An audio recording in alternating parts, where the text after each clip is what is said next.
The family sold her as Barren, but the widowed rancher said, "I don't need children, I need you." Dust Creek, Wyoming Territory, April 13th, early evening. Spring's breath had reached the prairie, carrying hints of thawed ground and the promise of new beginnings. At the town square of Dust Creek, lanterns swung from poles, wagon wheels creaked in the mud, and the air was heavy with the mingled scent of roasted meat and fresh hay. Farmers, traders, craftsmen, and townsfolk bustled between stalls of leatherwork, cattle brands, and wildflower bouquets, yet beneath the laughter lay a sharper sound, the chinking of coins, the low murmurs of bargain, and the holler of going once, going twice. Eliza May stood at the edge of the square, boots muddy and breath visible in the cold dusk air. She was 23, slender, with hair of chestnut waves tucked beneath a faded bonnet.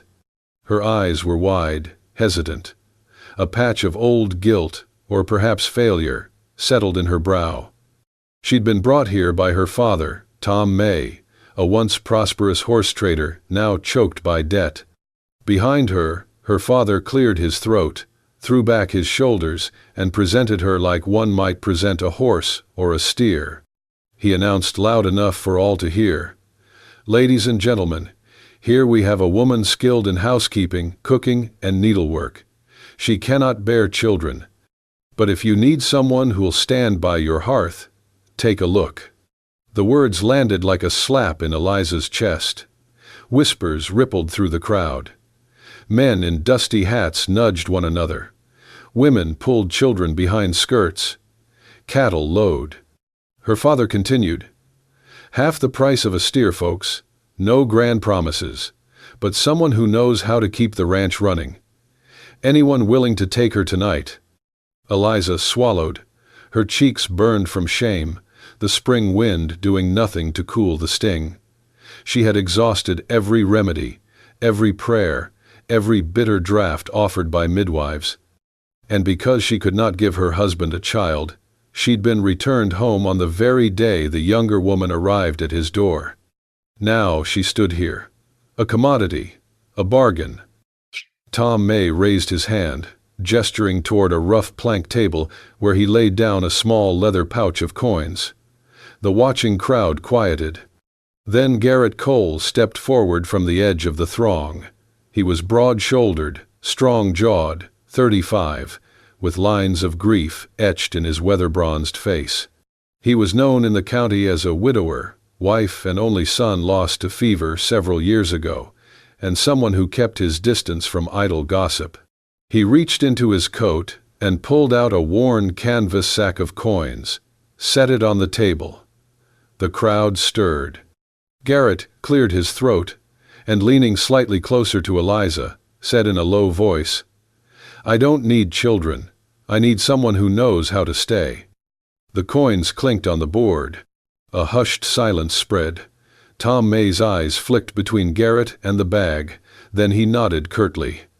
Eliza's heart pounded, uncertain if this act meant freedom or another kind of captivity. She looked at Garrett, his eyes steady, kind but guarded. He offered her no ring, no loud promise, no showy gesture, just a quiet nod. The crowd exhaled. Some shifted uncomfortably, others stepped away. Eliza remained frozen, boots anchored in the mud, bonnet trembling slightly on her head. Garrett turned away without looking back. He said quietly to Eliza, "If you're willing to stay," and walked toward his horse. Eliza stared at his back, the words echoing in her mind. Stay. And she wondered, stay and be valued, or stay and be owned? She glanced at her father, his pale face, his regret. The crowd dissipated, the lanterns swung with the wind, the spring music faded into the holler of carts leaving. Eliza took one step, then another. Garrett's saddle creaked. The horses stamped in the mud. She climbed into the cart beside him, her heart heavy, mind silent. As the town lights faded behind them, Eliza looked at Garrett's profile. Not a savior, not a captor, just a man who offered a place to stay. And for the first time in her life, she dared hope that staying might mean belonging. Cole Ranch, outskirts of Dust Creek, early May. The wind across Cole Ranch did not carry laughter. It swept dry and steady across open fields, rustling through grass still waking from winter. The house itself stood tall but tired, weathered timber, dark windows, and silence that echoed louder than any grief spoken aloud. Eliza sat stiffly in the wagon beside Garrett as they pulled through the gate. She had not spoken since Dust Creek, and he had not asked her to. The horses neighed softly, their hooves thudding against the dry ground. When they reached the house, Garrett dismounted first, offered her a hand. She hesitated, then took it. His grip was firm, not demanding. As she stepped down, her eyes swept the porch. A rocking chair swayed gently in the breeze. From behind the door, it creaked open. An older woman stood there, gray-haired, with a shawl wrapped tight across her shoulders and suspicion in her eyes. She said nothing, only looked Eliza up and down. Garrett spoke first. "Mother, this is Eliza. She'll be living here." The old woman's eyes narrowed. "Living? What for?" Garrett didn't flinch. "To help, that's all." She sniffed and turned away without another word. Inside, the house was clean but joyless. No portraits on the walls, no children's toys, just order and absence. Garrett showed Eliza to a room at the end of the hall. "This was used for guests," he said. "Sheets are clean. You'll find what you need." He lingered a moment at the doorway. Then, as if remembering something, stepped out and returned with a folded wool coat, soft, stitched with fading floral thread. "My wife wore this in winter," he said, placing it gently on the bed. "Thought you might need it." Eliza ran her fingers across the seams. She nodded. "Thank you." Garrett paused at the door again. "You're not here to replace anyone. And I won't ask you to." That night, Eliza sat on the edge of the bed in silence. She didn't cry, she didn't unpack. She only listened, to the wind against the windows, to the floorboards creaking, to her own pulse. No one came to check on her. But she did notice, tucked under the edge of the bed, a hot brick wrapped in cloth, still warm. Someone had thought of that. The days passed without ceremony. Eliza worked with her head down. She swept, mended clothes, helped with chickens. She didn't laugh. No one did in that house, but neither did anyone stop her from trying to make something useful of herself. At breakfast, Garrett barely spoke. His mother watched her like a fox watches fences. One morning, the older woman finally spoke. "You don't smile much, do you?" Eliza looked up from the stove. "I was not brought here to smile." "No," the woman muttered. "You were brought here because no one else would have you, not after you failed at being a wife." Eliza's hands stilled over the frying pan. But she didn't reply. What could she say that hadn't already been said to her face? She finished cooking, set the food down, and left the room. That afternoon, as the sun dipped low, Eliza wandered out to the back fence. A small swing still hung from the tree, weather-worn rope, an old plank seat. She sat there, hands gripping the wood, eyes distant. Garrett came to her side some minutes later, holding a small pail of feed. "Chickens need you tomorrow," he said. "I've got to ride out." She nodded. He hesitated. "Mother, she means well, in her way, but her mind's set on bloodlines." "She thinks I'm just a placeholder," Eliza murmured. Garrett didn't deny it, but he said, softly, "I don't." Then he walked away. That night, Eliza sat at the window in her room, the wool coat over her shoulders, the hot brick warming her feet again. Outside, the ranch was dark, except for the light of the barn lantern swinging gently in the wind. The house remained silent.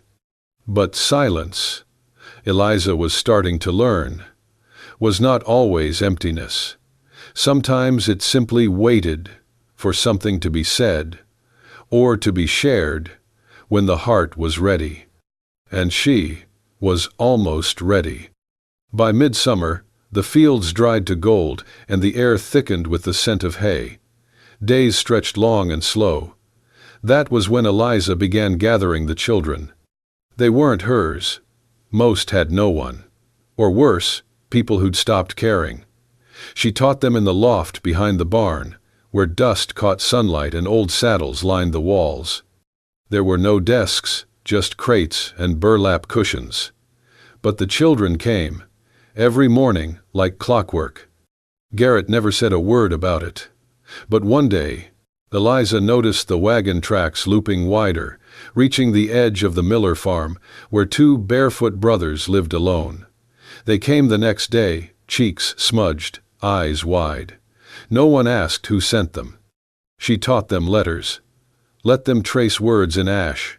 Read aloud stories of wild horses and faraway lands. Her voice, once so unsure, grew stronger with each lesson. The laughter of children returned to the air, not loud, not constant, but enough to remind the wind that someone was still here. One afternoon, while baking for the children, Eliza forgot to watch the hearth. Smoke billowed from the oven, and when she opened the door, flames licked the edge of the pan. She rushed to douse it, heart pounding. The biscuits were black, uneaten. That evening, she set the burnt tray outside. Garrett passed by on his way from the stables. He stopped, looked at the charred dough, then at her. She braced herself for reproach. Instead, he said softly, "Any biscuit left standing still better than a person who got burned trying." He walked on. But Eliza stood there, smoke curling around her, oddly comforted. That night, his mother found her scrubbing the old stone sink in the kitchen, sleeves wet, hair loose from the heat. The old woman leaned on her cane, voice sharp. "This house used to have a child's voice in every room. Now it's full of silence and strangers." Eliza didn't answer. She finished scrubbing, dried her hands, and walked out. She climbed the slope behind the house, where the ground was dry, the wind brisk. She stood there until the moon rose, her heart aching. Not from the words, but from the truth they nearly carried. Maybe she didn't belong here. Maybe she never would. But then came Garrett's footsteps, steady on the dirt. He didn't call her name, just stood beside her, the sky vast above. After a moment, he reached into his coat and handed her something small, an old comb, ivory-handled, edges worn smooth. "My wife used this," he said. "Used to sit right where you're standing, brushing her hair before bed." Eliza took it, fingers curling gently around the smooth teeth. "I ain't ever asked you to be her," Garrett added. "Ain't no one here askin' that. Just be Eliza." She nodded once, the comb pressed against her chest. The wind rose, lifting the edge of her shawl. For the first time in weeks, she didn't feel like running. By early November, the wind changed. It came down from the northern ridge, sharp and bitter, carrying with it more than just the bite of coming frost. It carried whispers, drifting between door frames, riding over fences, slipping beneath porch rails like smoke. Garrett Cole took in "A woman can't give him an heir," they muttered in the store, behind sacks of flour and crates of apples. Wife of another once, wasn't she? Got returned like a spoiled horse. She ain't right. Too quiet. Walks like she's hidin' a secret. She's fillin' that schoolhouse with other people's children, 'cause she can't make her own. At first, Eliza tried not to hear. She kept her head down, hands busy, chopping wood, feeding chickens, tracing words with the children's small fingers. But then, one by one, the little feet stopped arriving, Boots no longer clattered up the path at dawn. The bench out front stayed empty, and the old barn, once echoing with giggles and mispronounced vowels, grew silent again. The children weren't the ones who stopped coming. It was their parents, holding tight to pride and poison, unwilling to let their kids be shaped by a woman they deemed broken. Garrett noticed. He didn't ask. Just watched as Eliza stood longer each morning on the porch, basket in hand, waiting for no one. Then turning, stepping back inside like nothing had changed. But it had. One cold afternoon, on her way back from town with a sack of salt and a bolt of fabric, Eliza took the narrow trail near the mill. The shortcut was faster, but lonelier, and that day it was not empty. He was waiting near the bridge, bottle in hand, breath sharp with whiskey, a man from town, rough-bearded, coat stained. "Well, if it ain't the one they tossed out," he sneered. "Garrett pick you up like a stray mutt. You warm his bed, or just his barns." Eliza froze. Her heart thudded, but she stood her ground. "Don't say a word," he warned, taking a step forward. "Just wanted a look at the one ain't woman enough to keep a man. Twice now." Before he could step closer, hoofbeats rang out on the trail. Garrett, silent as shadow, swung down from his horse. He said nothing, didn't even glance at the drunk. Just moved to Eliza's side, checked her hands, her eyes, then turned and held the reins out. "Come on." She climbed up without a word. Garrett mounted behind her, his presence solid, the heat from his coat warming her spine as they rode. They didn't speak until the house came into view. Then, still holding the reins, Garrett said quietly, "People talk about what they don't understand. That's what fear does." Eliza didn't answer. "But you," he added, "you understand what I need, and that's more than any of 'em ever did." She turned her head slightly, enough to catch his eyes. It wasn't comfort he offered. It wasn't defense or apology. It was trust, and it was steady. That night, Eliza lit the lamp in the barn, though no children came. She sat on a bale of hay, traced her fingers over the names on the old attendance ledger. One by one, she closed the book. Not in defeat, but in quiet defiance. She would still teach, someday, someone, but tonight she would rest in the safety of silence, in the strength of being seen not for what she lacked, but for what she chose to give. The rains arrived without warning. One morning the air hung heavy, the wind low and damp. By noon, clouds rolled in like tired giants, dragging shadows over the fields. The earth soaked it up greedily, but the rain didn't leave. It stayed, and stayed, until every corner of the land dripped and softened. Eliza began spending her days in the old storage shed behind the barn. Once used for tools and forgotten barrels, it had long since gone quiet. She swept the floor, patched holes in the roof with tarp and nail, and measured the walls with her eyes. It could be a place for the children, she thought, a warm corner to learn when the weather turned cruel. While clearing a stack of warped crates, she found it.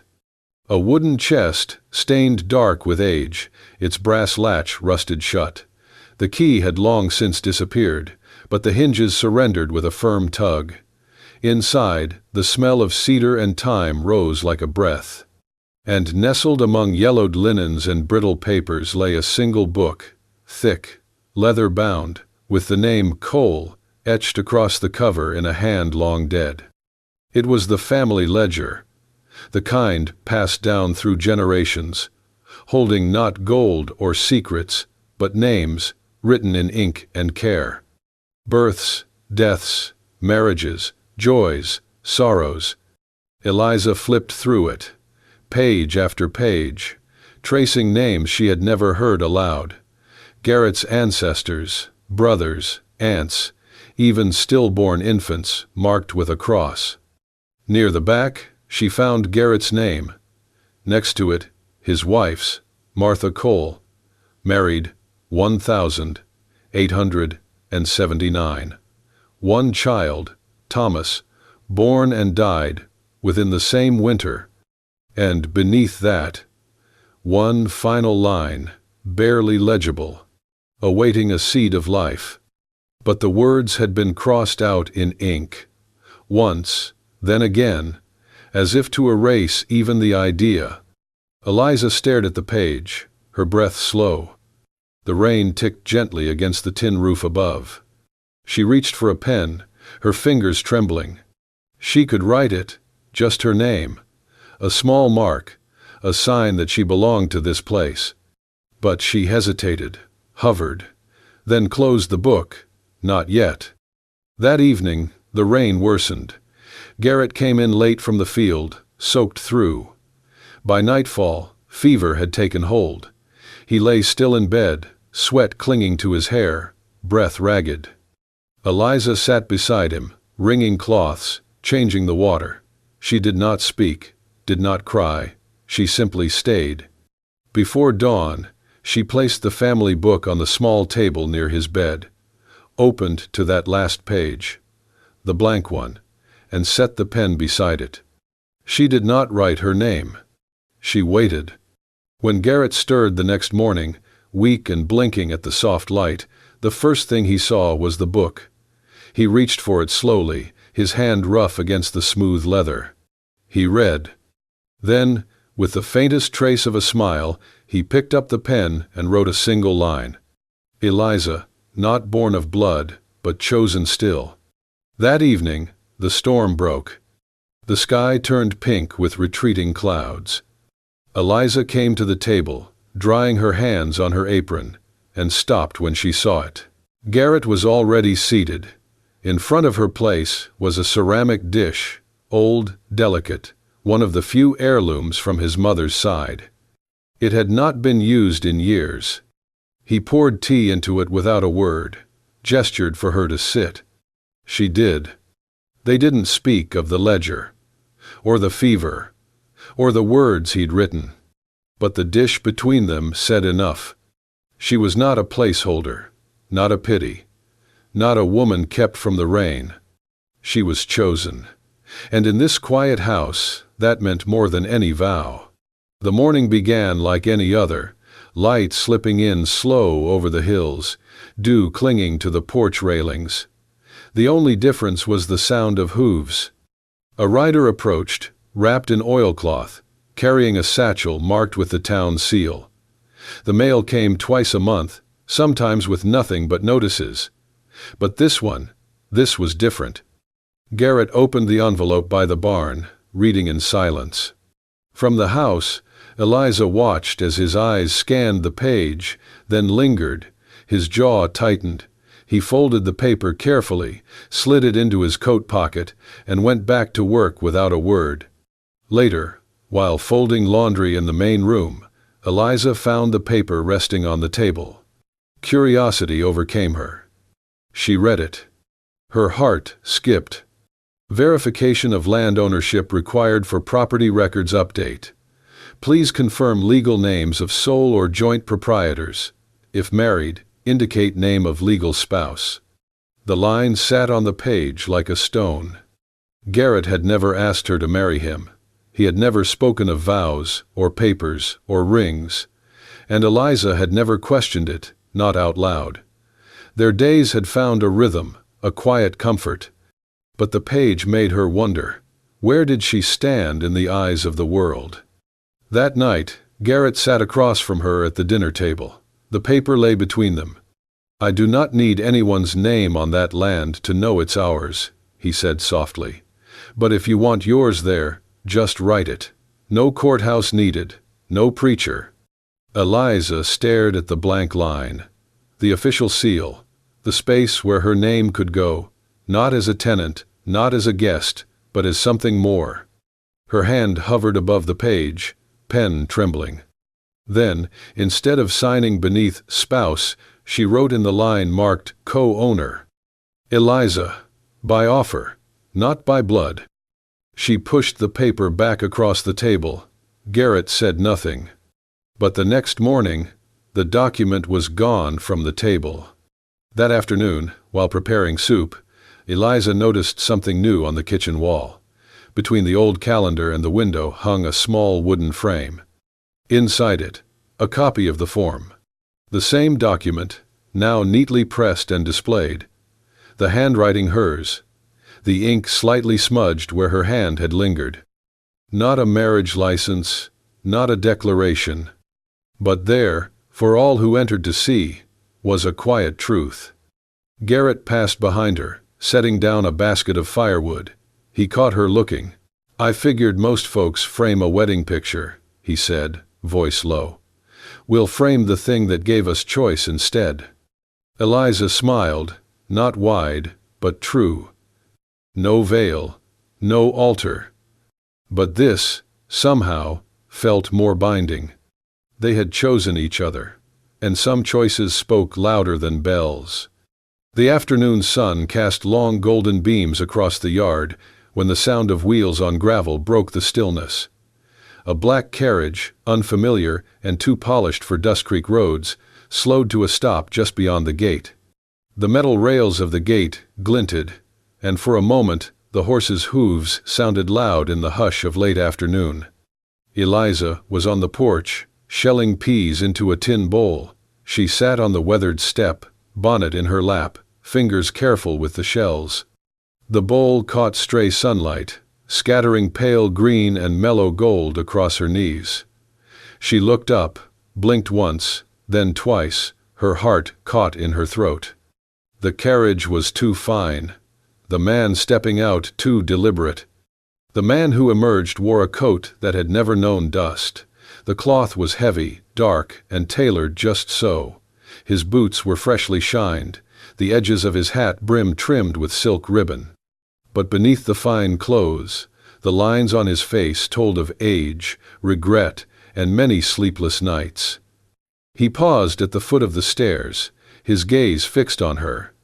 "Eliza," he said, voice low with a mixture of nerves and something I might call hope.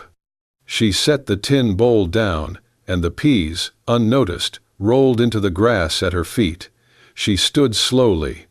"I heard you were here," he continued, stepping closer so that the board planks creaked.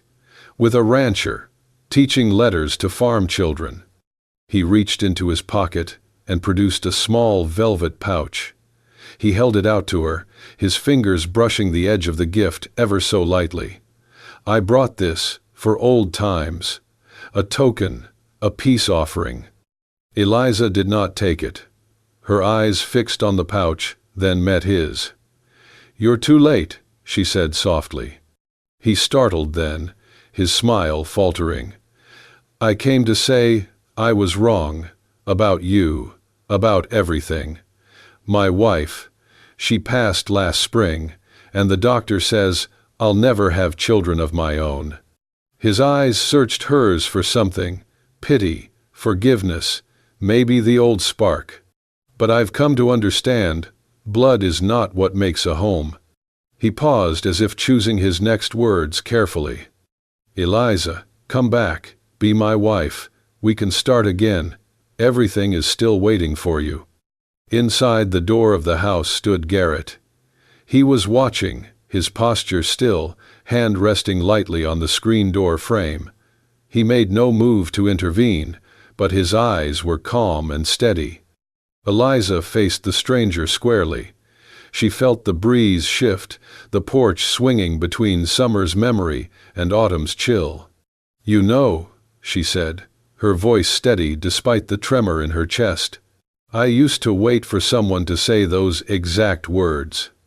The man leaned closer, hope bright in his eyes. "Then say yes," he said quietly.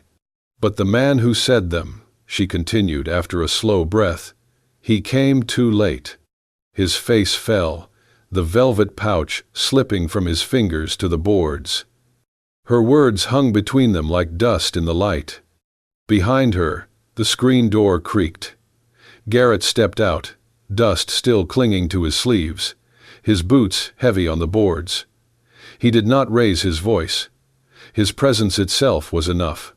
He walked past Eliza, and she didn't turn to watch.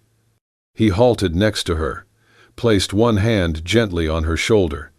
And then, to the man, Garrett said quietly, "She was never something returned, so you cannot ask to take her back." The silence that followed was full, not empty. It held years of regret and unspoken truths. The man nodded once, bowed his head, and turned away. He walked back to the carriage, mounted without looking back. The wheels creaked, the horses stirred. The dust billowed around the gate as the carriage rolled out toward the ridge. Eliza watched until it vanished over the hill, the black roof disappearing into twilight. Then she exhaled, long and low, and leaned her back against the doorframe. Not in sorrow, in peace. Winter fell early that year. Snow piled thick across the rooftops and draped the prairies in white, each flake quiet as a whispered promise. The little schoolhouse that Eliza had started once out of necessity now stood as a symbol, a place of hope in a world too often cold. Children ran up the path every morning, muffled in scarves and mittens, calling out, "Mama Eliza." And Garrett, quiet Garrett, built new shelves for the books, long benches for reading, and dozens of tiny chairs. Each bench had her name carved in the wood, each shelf labeled in her handwriting. The room glowed with warmth, even when the wind howled outside. Eliza herself allowed a lighter laugh these days. But the fatigue had begun. Her hands trembled slightly as she wrote chalk on slate, and her eyes watered when a child asked questions she could not answer. Someone asked, offhand, "You look worn, miss?" She only replied with a small smile, "Maybe my heart is carrying all their warmth now." One spring market day, under a pale sky scattered with wind-tossed clouds, Eliza collapsed in the street. The children saw, startled, and Garrett, who had been loading crates at the edge of town, watched the cart pass by, slowed, then raced toward them. He carried her back in his arms, fear in his eyes as tears slid down his jaw. The doctor had to be summoned from across fields and frozen roads. Inside the farmhouse, amid the ticking of the old clock and the moan of winter wind, the verdict came. She's expecting. About 11 weeks. Garrett stood unmoved, his face still. Eliza stared at the floor, and the tears came, quiet, almost silent. "I was told I could never," she whispered. The doctor nodded. "Then now you are allowed." The weeks that followed were precarious, but full of light. Garrett planted pear trees outside the porch, 3 young saplings which he called Hope Orchard. Eliza read books about motherhood, about birth and lullabies, though her voice was still soft and uncertain. On the classroom wall, children taped drawings, tiny hands holding big hearts, babies wrapped in quilts, flowers blooming under snow. It wasn't grand or perfect, it was sacred. And then came the night. The wind flared, the rain lashed the windows, the horizon cracked with thunder. Eliza clutched Garrett's hand. The doctor had been delayed. The barns shook under the storm's breath. In that overturned moment, Garrett guided her. His arms steadied, his voice quiet but firm. "You're not alone," he said. "I'm here." When the baby came, her cry cut through the storm like sunlight breaking ice, strong and insistent, a girl, eyes brown like Eliza's hair in autumn light. Garrett held them both, voice husky. "She looks like you, brave enough to come where we were afraid to stay." In a trembling moment, he opened the family ledger, the same one he had written the line in. "Eliza, not born of blood, but chosen still." And this time he wrote beneath it, "Eliza, chosen to love, and now loved so much, she gives life. Clara, daughter of 2 souls who had nothing but faith." The orchard outside bloomed that spring, pear blossoms drifting on the breeze. The schoolhouse kept its name, Eliza's School, for hearts, not heirs. The little girl grew, Toddlers around her ran to class and called both Eliza and Garrett Mama and Papa, though they were never bound by birth or vow. On the gate of the school was carved one last line: "Not from blood, from love." And sometimes love brings life. And there, beneath it all, the old farm, the pear trees, the small voices and the laughter, stood the proof that even a heart told it was barren can bear the richest harvest. And so, at the quiet end of the valley, where storms once raged and silence once settled heavy, a house stood with windows lit and a garden blooming. Not every love story needs a wedding. Some just need a roof, a name whispered softly, and a hand that doesn't let go, even when the world tries to. If this story found a warm place in your heart, don't forget to hit that hype button and subscribe to Wild West Love Stories for more tales of grit, grace, and the kind of love that builds homes out of broken timbers. We'll see you at the next sunset. Keep riding true.